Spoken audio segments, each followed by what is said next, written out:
Hello, it's Julie Merrill again with ascendingmentoring.com, and I am here with my good friend Michelle Jones. I'm so excited to talk with her. Today, we're going to talk a little bit about setbacks, and we're going to ask you to consider a new perspective. So, Michelle, I want you to tell our listeners a little bit about who you are, what you do, and some upcoming events you have. Well, I'm pretty lucky because in addition to some things I'll share with you, I happen to be Julie's neighbor and friend. And so I love that my commute here this morning was very short. So I work as a trauma educator and a trauma coach. And so you can find me at jonesharbor.com. My name is Michelle Jones. And then our education business is at integratetrauma.com. So those are a couple places you can find me. And we will put some links to that in the descriptions so that you can find Michelle quickly. Okay, Michelle, a couple of things I wanted to talk about. A lot of my viewers have had a chance to consider new aspects, new perspectives, and have had a lot of invitations to move forward in life and try them out. What happens, Michelle, when it doesn't work?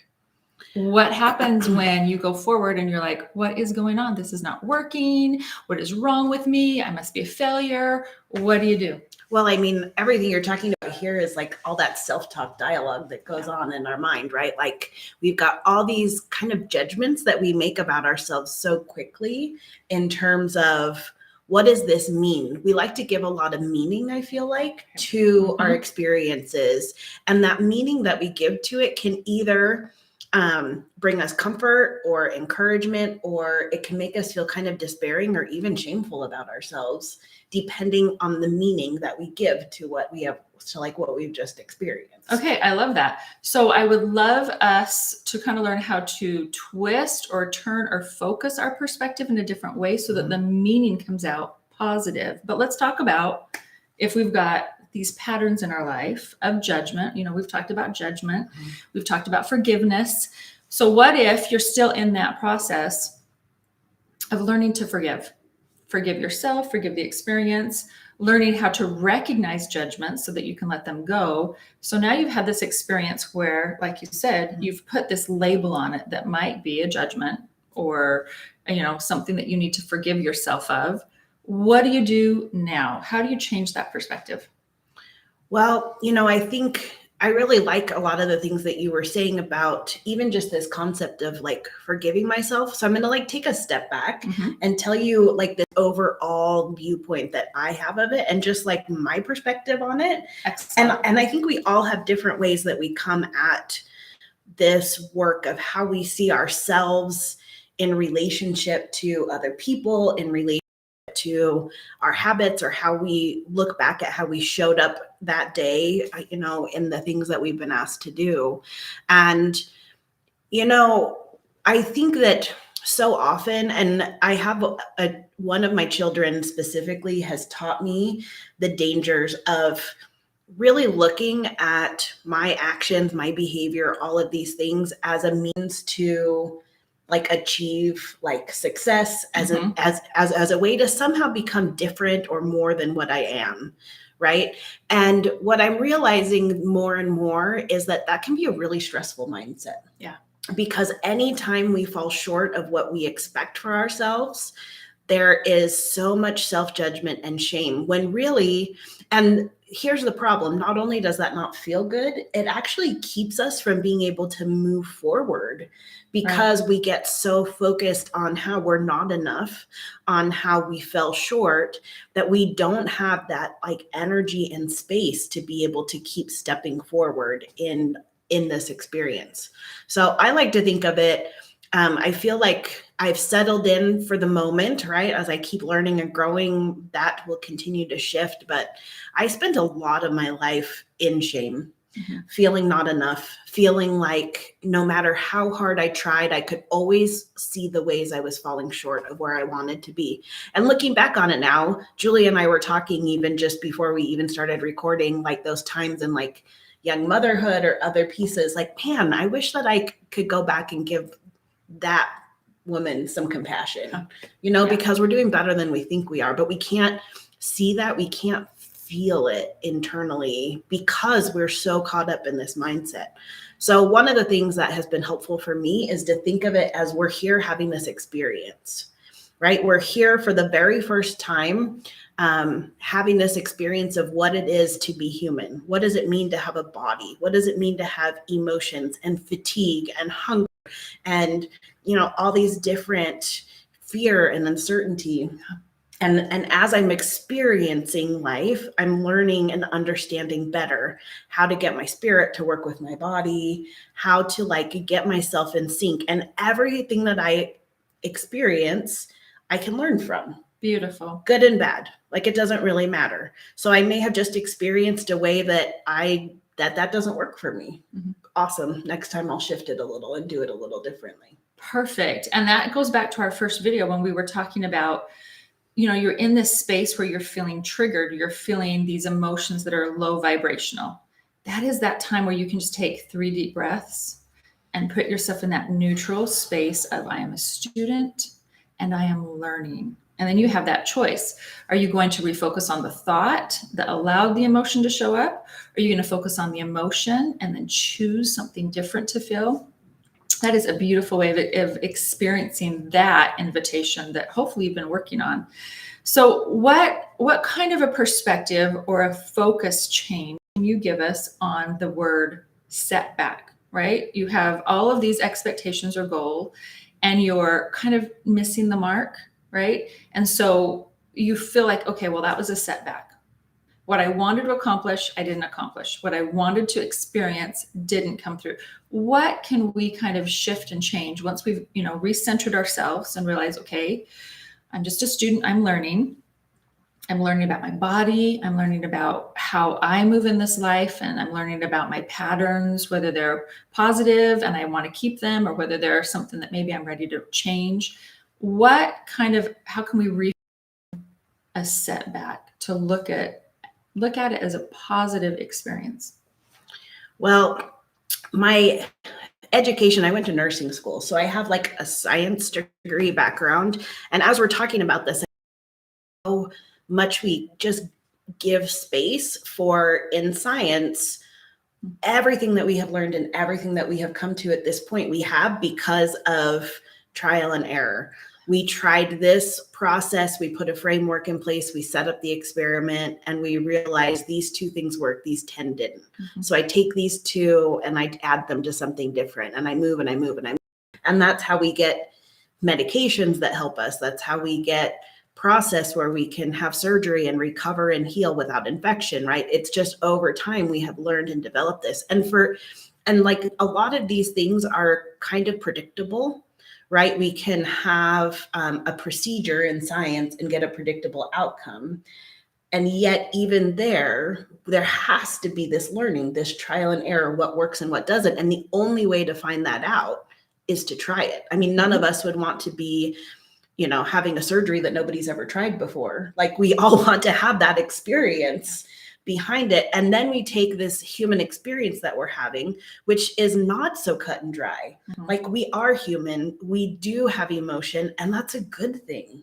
Being human means we have this whole range of emotion in our body, and hunger and fatigue and all of these other things that show up for us, and that's part of the equation that we are dealing with as we are looking at it. So I don't know if it's I understand the term setback, but when I think about it, I think maybe it's even more helpful to recognize, maybe here's an area where I've learned something about myself. And maybe what I've learned is that in these kind of situations, I need a little bit more support than I thought I did. Mm. And that's okay. I love that view of what maybe, okay, there's a bump in the road, right? Mm-hmm. Or here's a hill I didn't anticipate, or whatever it is. I love the 2 words, and they just stuck out to me. We are learning and we're developing. Mm-hmm. So a setback is actually put a badge on your chest, give yourself, a round of applause. Wow, what am I learning right here? And as you can look at it as I am learning, you can also describe it as I'm developing, or I'm progressing, or I'm literally moving forward. So when you go through a setback, instead of calling it a setback, it's actually a purposeful experience in life where you can learn and develop. Yes. And I also like this idea that sometimes we have this learning opportunity and we look at it and we think, okay, what's wrong with me? What do I need to change about me? When it's possible, like, here's the thing to consider that I think as humans, and maybe especially as women, we don't often consider maybe there's nothing wrong with me. Maybe the way that this is set up is not set up for ease or for success, which is why I put in that little statement about maybe I need more support here, right? Like maybe my expectations of what I think is manageable in this situation or what I should be able to accomplish with ease and grace and lipstick and high heels on is not what is not realistic, right? And so maybe the problem isn't that I'm not capable or resilient or able to move forward in grace. Maybe the problem is that I need to shift some of the parameters of what I'm expecting of myself and what support I'm willing to accept. And that accepting support is actually wise and smart and not a sign that I'm not enough Or weak. or weak Or a failure. Mhm. Or not dependable, or not smart. or broken. Yeah, Mhm. it really is a community which creates this beautiful relationship, connection, and unification, which builds everyone. Mhm. So I love that. That is a great, great, great perspective. So what can we call a setback? Instead of a setback, what would be a new term? You know, here I am moving through this, trying to progress in life, and I keep, hitting my head up against the wall, or I keep finding all of these hills I have to climb, and we call them setbacks, right? I've had a lot of my clients say, it feels like I just take 2 steps forwards and 1 setback. And I'm like, that's an interesting way to frame it. Let's look at it differently. What could we call it? Well, I mean, the way that I think of it personally is that all of it is just experience.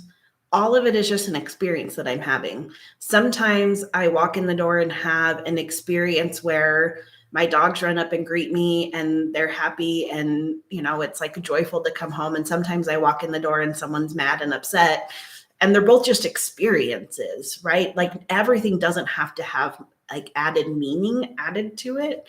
And here's the truth. Like if for some reason you have this idea that everybody else is only having like quote positive experiences or positive outcomes with their effort, then that's another example of an unrealistic expectation, because every single one of us, Julie and I included, we are showing up and we're having experiences every day. And some of them are joyful and full of love and grace and compassion. And some of them are frustrating and cranky and not what I thought was going to happen in my head. Mhm. And both are true for all of us. Like the goal is not for us to create a life where every day we are free from any struggle. I don't think that that's realistic for having this human experience. Amen. And that gives us the opportunity that we talked about in another video about choice, right? Remember I taught you that amazing concept of red and blue? This was the gal I got it from. It was a beautiful perspective that I loved when you're feeling those emotions that maybe you would describe, this is a red emotion. Or you're feeling those emotions that you could describe, wow, this is a blue emotion. Now we get to use our agency. What do we want to do in this experience, right? Exactly. Here comes the emotion. Here comes the experience. Here comes the thoughts that go about the people around me or myself or the experience itself. What do you want to do with that? You're the one that has the power. It's called agency.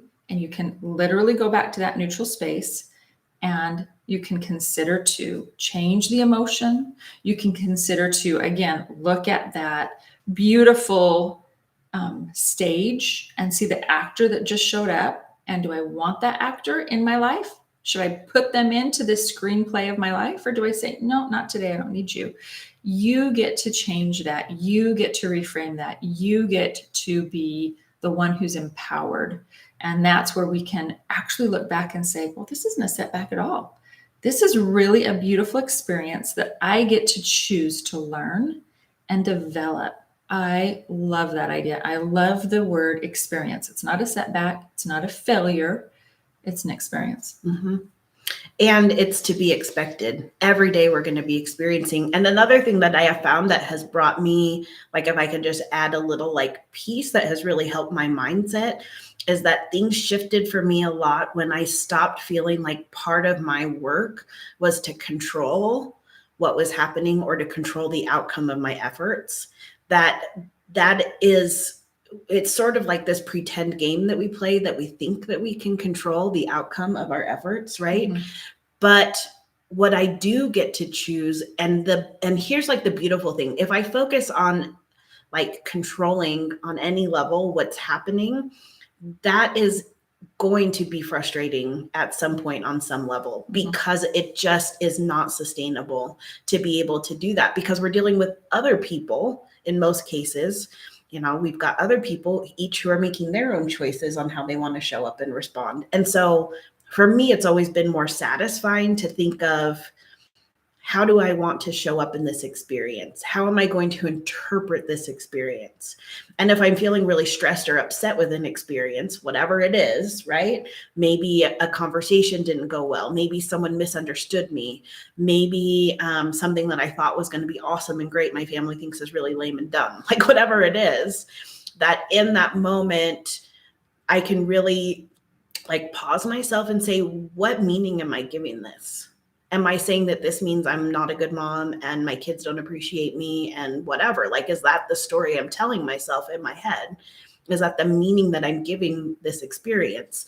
Because one thing that we really do have control over is the meaning that we give to things. So what is the story that we're telling ourselves that this experience means? Yeah. And that is, I think, a huge part of whether we can feel compassion for ourselves, whether we can feel like confident in our own ability to move forward in the world.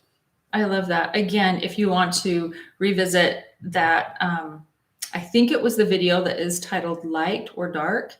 There are these feelings that either the adversary helps us feel, you know, forced or pushed, or there's feelings that show up where it's an invitation or calm. And if you can be mindful of that and say, okay, I'm not going to control the situation. I'm not going to control the people around me, but I get to be mindful of what I'm feeling and what influence is there, and then make a choice. Well, who do I want to side with? Who do I want to be on the team with here? Who do I want to create with here? Because when you said it's just not sustainable, when you're in those feelings of the force and the push and the control, it isn't sustainable. That is a way of creating with the adversary or with that energy that will fall apart. So I love that thought as we're moving forward and we're maybe finding these bumps in the roads, right? Or we're falling short of an expectation, or we feel like there's a setback. We can now reframe that as, okay, here's an experience. How do I want to move forward here? What do I have permission to be in control of and create? And it's always here. Yes. And also, like, as we like have the opportunity to take a step back and in like a calm and safe space kind of evaluate the experience, not only is it really useful and helpful to evaluate how did I show up and what might I like to shift and how I show up, but also what did I expect and what can I shift there too, right? You've got like both ends of the puzzle there that you can make some shifting. Again, I think so much of the problem is often that people assume that there's something wrong with them when things don't go right, instead of thinking this is a human experience. Yeah. Everyone experiences unfairness, things not working out, being misunderstood, flopping, right? Like having what we think is like a tremendously great idea and having our family members or friends or business associates say, I don't like that. And we're like, wait, I thought this was a great idea, right? And so, but that's normal. It's just normal for us to have those kind of experiences. Yeah. And I will be doing a video later on about expectations versus hopes and what that looks like, and how we can move forward, continue to set goals, continue to have desires that we want to achieve. But when we can change the energy from an expectation, which is a control energy, to a hope, which is a creation energy. We're going to be talking about that in a later video, so be looking for that. So thank you for bringing that up, because as we move forward, we do have those two perspectives. How did I show up in this experience, and what would I like to shift, and what was my expectation? Yes. Or was I in hope energy there? Yeah. Yeah. Well, and I love that my husband studies a lot of Buddhism and mindfulness practices. And so I learn a lot from him. Like, we each bring different ways that we have come to learn things, and it makes us better because we're learning from different perspectives. But one of the things that I've appreciated that I've kind of gathered from him, right, is and seeing things as an experience is very much a Buddhist principle, being able to consider it that way. And the other thing that we'll talk about when we have an event coming up, sometimes I'm going to give you just a concrete example, right? We're going to go and do zoo lights together for Christmas Eve with our family, right? So this is a fun opportunity to go and do that. And so I might have some expectations in my head about that, that everyone's going to be super happy with everybody else while they're there. There's going to be a lot of laughing and hugging, and everyone's going to hold hands as we're walking through the zoo, whatever my expectation is that I have in my head. Right. And that instead, one of the things that we've started to talk about is, what is my intention for this activity? What is my intention? And that's a whole different question. That often causes me to pause and go, okay. And then I might say something like this might be an example of what my intention could be. I haven't given it much thought yet, because I'm still in denial that it's still a week and a half till Christmas. So we're filming this just before Christmas. Right. I've got plenty of time, right? So my intention might be, I am going to show up and give myself permission to enjoy the beauty and the moments of blue that are happening. And it doesn't really matter whatever else shows up in the day. I'm just going to give myself permission. I'm going to set that intention that I can that I can give myself permission to enjoy the experience, even if someone else is having a cranky day. I love that. Again, in my perspective, it's the exact same thing, just different verbiage. You're showing up in hope. Yeah. I'm literally creating a space where I'm going to be in a place of and invite everyone else to feel that. And if they don't, I still get to feel that. Exactly. Yeah, because everyone gets to choose for themselves, which as a mother is very annoying. And yet it's totally true. But it's exactly what the plan of salvation is based on. You get to choose for yourself. It's agency. It's literally our celestial power. It empowers everyone when we understand it and we start using it in a positive way, where we're creating exactly what we want to create with the divine creator. Exactly. 100%. Yeah. I love this discussion on setbacks. They're no longer setbacks in your mind, I hope. I'm asking you to consider any type of a bump in the road, or 2 steps forward, 1 step back, or that was a failure or a flop. I want you to consider that was an experience. I'm learning, I'm developing. And in that learning and developing, I'm using my agency to actually reframe and really look at what an experience is, and give yourself grace, give other people grace, and just be in it so that you can feel a connection with yourself, connection with others, and be in that space of charity. I love that. Thank you so much, Michelle. Thanks, Julie. This is a great way to start the day, having this conversation. It's a great way. Love it. Hopefully you're going to see more of Michelle. Hopefully she'll be back. Again, if you want to look at anything that Michelle has to offer, I'm going to have all of her information in the comments or in the description below. And again, I hope you consider this and have fun reframing setbacks or failures to just purposeful experiences where you're learning and developing. Bye for now. Bye.